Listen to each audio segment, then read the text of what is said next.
হাতে খুব কম সময় আছে, তাহলে ঝটফট এই আই লুকটা করে ফেলতেই পারেন। তো প্রথমেই আমি আইশ্যাডোর প্লেসমেন্টগুলো আপনাদেরকে দেখিয়ে দিচ্ছি। প্রথমেই আমি একটা ডিপ ব্রাউন শেড আমার আউটার কর্নারে লাগিয়ে নিচ্ছি। তারপরে আমি একটা লাইট ব্রাউন শেড আমার মিড সেকশনে বসাচ্ছি। এটার প্লেসমেন্টটা হবে লাইট, মিডিয়াম, ডার্ক এরকম। তারপরে আমি একটা হোয়াইট শিমার শেড আমার ইনার কর্নারে অ্যাপ্লাই করে নিচ্ছি।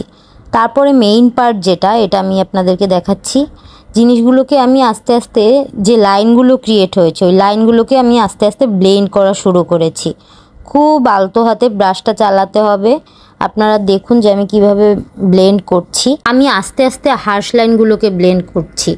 প্রথমেই আমি উপরের দিকটাতে যে হার্শ লাইনগুলো ক্রিয়েট হয়েছে আমি ওটা একটা লাইট ব্রাউন শেড দিয়ে ব্লেন্ড করছি।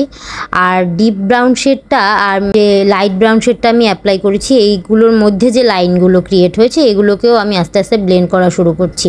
আর আমি ব্লেন্ড করার সময় দেখুন ব্রাশটা কিন্তু আউটার কর্নারের দিকে টানছি বেশি, মানে শ্যাডোগুলো আপনারা হচ্ছে আউটার কর্নারের দিকে, চোখের যে আউটার কর্নার ওই দিকে টানবেন, তাহলে ব্লেন্ডিংটা ভালো হবে, মানে এই আই লুকটার জন্য।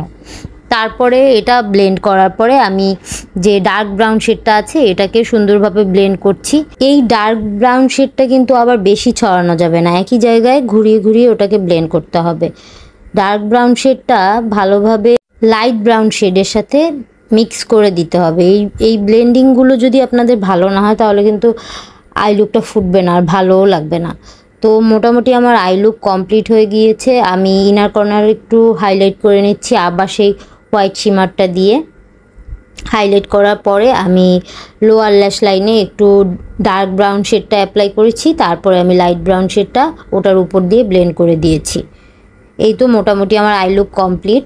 এখন আমি মাস্কারা অ্যাপ্লাই করে নিচ্ছি। মাস্কারাটা অ্যাপ্লাইয়ের পরে আমি ল্যাশ অফ ক্যামেরায় অ্যাপ্লাই করেছি। তো আজকের লুক আমার কমপ্লিট। এই আই লুকটা আপনারা যে কোনো প্রোগ্রামে করে যেতে পারেন। হোপ আপনাদের আই লুকটা ভালো লেগেছে।